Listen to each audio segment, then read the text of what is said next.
Bien, buenas tardes. Siguiendo con los temas de ergonomía, vamos a ver hoy lo que es la ergonomía aplicada al diseño. La ergonomía aplicada al diseño es un poco la suma de todo lo que nosotros estuvimos viendo hasta ahora. Empecemos, si quieren, por la definición de ergonomía. Eh, Antiguamente se hablaba de la ciencia del trabajo, luego se fue modernizando y se habló de la adaptación del trabajo al hombre. Y ya mucho más adelante se habló del estudio de la interacción entre el hombre y las condiciones ambientales. Es decir, tenemos un montón de definiciones de ergonomía, todas son válidas y se van ampliando a medida que pasa el tiempo. Un buen diseño ergonómico, cuando se hace pensado en las personas que lo van a usar, tiene muchas ventajas. Primero, evita accidentes. Cuando hay algo que está mal diseñado ergonómicamente, una de las probabilidades es que ocurran accidentes. Reduce los costos porque reduce los procesos o facilita los procesos de trabajo. Evita agregar accesorios, agregar cosas que no estaban. Cuando está mal diseñado, siempre hay que poner alguna reparación que no deja de ser un parche como para que la cosa siga funcionando, pero a la larga nos trae algún problema. Evita rehacer los trabajos, porque los trabajos se hacen bien porque están pensados desde el principio. Evita modificar instalaciones. Nosotros siempre tenemos que pensar en que vamos a hacer la mejora ergonómica no cuando ya está hecho, sino en el papel, cuando todavía está en el plano. Y podemos opinar como profesionales de la seguridad y decir, mira, esto hay que modificarlo, esto hay que hacerlo de tal manera. Podemos sugerir cosas para que esas instalaciones estén bien hechas desde el principio. Evita esfuerzos físicos, que es una de las pautas fundamentales de la ergonomía. Evita errores de interpretación, es decir, todos tenemos frente a una condición de trabajo, tenemos que leer lo mismo. Y reduce errores operativos. Esto a la larga es más seguridad, más prevención y menos costo. Aplicar la ergonomía en el diseño significa hacer las cosas pensando en quién la va a utilizar. Eso es fundamental. Nosotros siempre que hacemos algo tenemos que pensar en quiénes son las personas que van a utilizar eso. Y tomemos como base la regla fundamental que dice que el hombre es la medida de todas las cosas. Nosotros siempre tenemos que pensar en hacer y diseñar las cosas pensando en la medida del hombre. Siempre usamos el hombre como comparación, alguna vez lo vimos cuando vimos el tema de las mediciones. Entonces, yo puedo decir que algo es grande o algo es pequeño si lo comparo con las medidas o las formas humanas. ¿Por qué? Porque eso es un estándar para cualquier sitio del mundo. Nosotros en todos los lugares del mundo vamos a encontrar personas que son un poquito más altas, un poquito más bajas, pero que tienen el mismo tamaño. Entonces, si yo lo comparo con el tamaño de un dedo, el tamaño de una uña, el tamaño de una persona, puedo saber si eso está bien construido o por lo menos qué tamaño tiene. Recordemos que el propio Leonardo da Vinci en El hombre de Vitruvio da relaciones, es decir, nos dice que una palma es la anchura de 4 dedos, un pie es la anchura de 4 palmas, es decir, hay relaciones en el cuerpo humano que se respetan y se mantienen en todas las razas y en todas las culturas. Ahí no hay ningún problema con eso y nosotros podemos usar esas relaciones para diseñar las cosas. Recordemos que el principio de las mediciones está basado en los tamaños del cuerpo humano, en las personas, en quiénes son y qué tamaño tienen. Desde épocas inmemoriales, a los egipcios lo usaban, 3000 años antes de Cristo, usaban las medidas del cuerpo humano como elementos de medición. Y eso sirve como para determinar hoy lo que sería el hombre promedio. El hombre promedio es aquella persona que puede utilizar cualquiera de las cosas que nosotros diseñamos a nivel mundial. Piensen que hoy el comercio está absolutamente internacionalizado y que nosotros podemos fabricar destornilladores en China o trajes en Tailandia o autos en Estados Unidos y todo lo tienen que poder usar.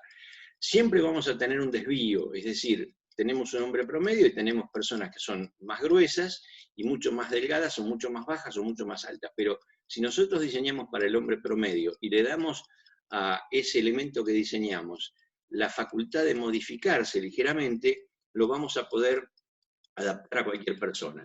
En general se habla de 3 tamaños, las personas pequeñas, las personas grandes y el hombre promedio.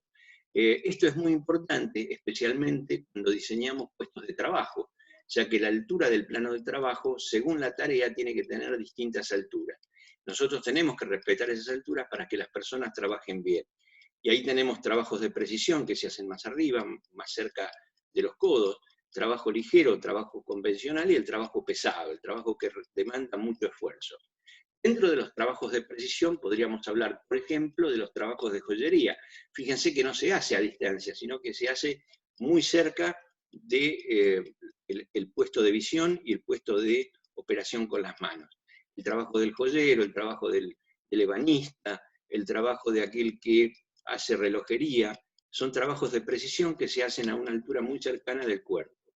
El trabajo liviano es el trabajo normal que se hace a la altura de la cintura y un poco más arriba, y son las típicas líneas de producción, sea esto procesamiento de pescado, depostado de carne, almacenado de naranjas, lo que fuere.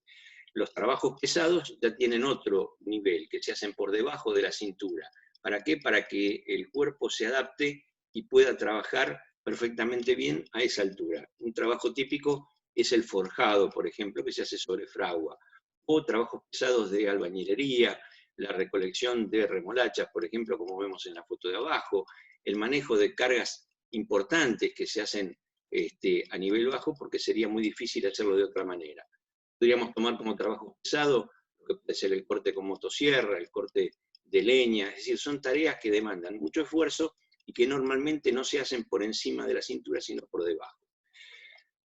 Cuando nosotros diseñamos, especialmente cuando se hacen plantas industriales o cosas por el estilo, tenemos que pensar que alguien va a trabajar en ese lugar, y entonces le tenemos que dar el lugar necesario como para que ese trabajo se pueda hacer sin grandes problemas. Nosotros tenemos que pensar cómo se va a entrar a ese lugar, cómo se va a circular por ese lugar, y tenemos que dar medidas mínimas como para que la persona pueda desplazarse. Por ejemplo, si alguien tiene que revisar una cañería y lo tiene que hacer de rodillas, no podemos darle menos de una cierta altura. En este caso son 730 milímetros. Pero si nosotros le diéramos 690, esa persona tendría que arrastrarse por la cañería. Entonces, tenemos que pensar en qué tipo de trabajo se va a hacer. Uno de los problemas que podemos tener es que nosotros a veces ni imaginamos el tipo de tareas que se van a hacer, dónde se van a hacer, qué tipo de tareas se hace, qué es lo que tiene que llevar la persona, si tiene que llevar herramientas, una caja, instrumentos, lo que fuere. Nosotros tenemos que prever eso en el diseño como para que la persona el día de mañana pueda trabajar. Aquí vemos que una persona está trabajando en una posición de cuclillas que cuando esa persona salga de ahí va a estar toda doblada, por decirlo de alguna manera, pero que no es la forma correcta. Si este túnel se hubiera hecho de 2 metros de altura, no, costaba lo mismo y no tenía ningún inconveniente. Lo mismo pasa con el ancho. Yo tengo que permitir el espacio suficiente como para que pueda agacharse, en este caso, y tener el espacio como para moverse y hacer su tarea. A veces hay trabajos que se hacen en lugares que son realmente espantosos, y nosotros tenemos que prever la posibilidad de que alguien se desplace en ese lugar. Pero además, como se ve en este caso, se está haciendo un rescate. Nosotros tenemos la posibilidad de que alguien se nos accidente en ese lugar y tenemos que pensar la posibilidad de después cómo lo sacamos de ahí. Pasaría lo mismo con cualquier tipo de tubería, la entrada a un espacio confinado, las tareas que se hacen dentro de canalizaciones, túneles, subterráneos, lo que fuere.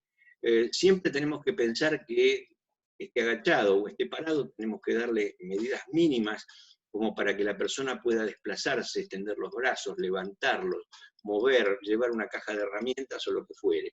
A veces las medidas no se pueden modificar y bueno, hay que hacerlo de alguna manera anormal o inusual, pero siempre tenemos que pensar que si existe la posibilidad de modificarlo o de mejorarlo o de diseñarlo antes de hacerlo, esa posibilidad es una ventaja. Todas las cosas que nosotros hacemos tenemos que pensarlas para las personas que la van a usar. Esto es el ancho de hombros para desplazarse, la altura de una baranda, la posición en que coloco una válvula, un volante, si la válvula es vertical, a qué altura tiene que estar, qué espacio tengo que tener en una escalera para poder pasar por ella, a qué altura se colocan las cadenas para mover una válvula, cuál es la altura máxima de una válvula de pared o lo que fuere. Lo mismo pasa si tengo que hacer trabajos en esos lugares. Yo tengo que darle espacio suficiente como para que la persona se mueva y trabaje sin problema. Si tuviera que diseñar un espacio de circulación, un ascensor, un pasillo, lo que fuere, tengo que tener en cuenta las medidas mínimas de esos espacios. Todo esto está tabulado y está estudiado desde hace muchísimos años y no debería tener problemas. A veces las tareas que se hacen son en lugares muy difíciles de acceder. Por ejemplo, limpiar una cisterna de agua en un edificio, donde la puertita que tiene esa cisterna de agua tiene que tener por lo menos 46 centímetros de ancho, no puede tener menos, porque si no necesito un operario que sea del tamaño de un jockey y una cosa muy menuda para poder entrar. El problema no es solamente entrar, el problema es salir, o el problema es si ese hombre se me accidenta, porque ¿cómo lo saco de ese lugar? Lo mismo pasaría si tengo que hacer trabajos acostado, moviéndome dentro de un ducto o cosas por el estilo. Aunque uno no lo conozca mucho, les garantizo que hay un montón de tareas que se hacen a diario, donde la gente tiene que entrar o moverse por lugares que no están diseñados para que las personas funcionen, entren y salgan o se muevan de esos lugares. Ni que hablar si nosotros tuviéramos un accidente, tenemos que pensar cómo hacerlo. Es muy importante desde el punto de vista de la seguridad cuando tenemos gente trabajando en lugares confinados, lugares cerrados, lugares que tienen difícil acceso, poder establecer un protocolo de evacuación. ¿Cómo lo saco de ese lugar si la persona se me accidenta, se desmaya? Porque son lugares muy difícil acceso. Nos pasa en las cisternas que tienen unas entradas sumamente pequeñas o tienen espacios que son muy complicados desde el punto de vista de la circulación. Lo mismo pasaría si yo tengo que poner un soldador a soldar dentro de un recipiente o cosas por el estilo, tenemos que pensar cómo haríamos para sacarlo. Lo mismo pasa con algunas tareas que se hacen en posiciones poco ergonómicas, trabajando por encima de los hombros. Ya lo vimos cuando estudiamos la 866, que estos trabajos son trabajos poco frecuentes tal vez, pero que son usuales en el sentido de que siempre se hacen de la misma manera. Entonces, esa persona está trabajando permanentemente con los brazos hacia arriba, o metido debajo de un vehículo, o trabajando sobre una camilla que se desplaza, y esto tenemos que tenerlo en cuenta desde el punto de vista de la ergonomía. La antropometría y las medidas de los seres humanos se usan y se aplican, por ejemplo, mucho en arquitectura. Cuando se diseña un baño, o una ducha, o una cocina, o un lavabo, hay que pensar que no se puede poner de cualquier manera o a cualquier altura, porque las personas tienen tamaños que nosotros tenemos que respetar. Hay tablas que establecen cuáles son las medidas humanas normales, y esas tablas comprenden en general el 95% de hombres y mujeres. O sea que nosotros sabemos que la altura normal de una persona, que sería el dato C, estaría entre 1,74 m para los hombres como un promedio, 1,62 m para las mujeres. Sin embargo, nosotros tenemos que tener en cuenta esto para poder seguir trabajando sin ningún problema y poder diseñar sin ningún problema, sea lo que fuere. Luego hay un 5% que son las personas mucho más altas o mucho más bajas o mucho más delgadas. Pero el 95% de las personas en una población tienen aproximadamente los mismos parámetros. Eso mismo vale si yo tengo que hacer el cálculo del ancho de una mano.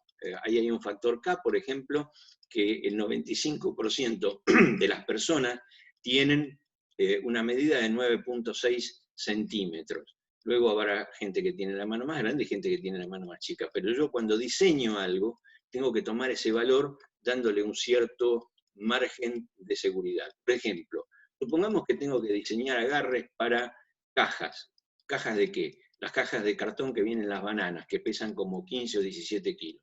Cuando yo diseño la abertura para poder meter la mano, hablábamos de 9,5 centímetros, yo le doy 11,5. ¿Por qué? Porque tengo que pensar que esa persona va a usar guantes, y entonces el tamaño de la mano varía. Estas medidas se usan para lo que a ustedes se les ocurra. Diseñar un asiento, la altura que tengo que tener por sobre la baranda. Aquí tenemos un ejemplo muy práctico que es la altura a la cual yo me puedo agarrar de pasamanos de un colectivo. No lo puedo poner a una altura tal que la mitad de la gente no pueda alcanzarlo. Entonces, esos diseños tienen que estar pensados para que se hagan a la altura que corresponde.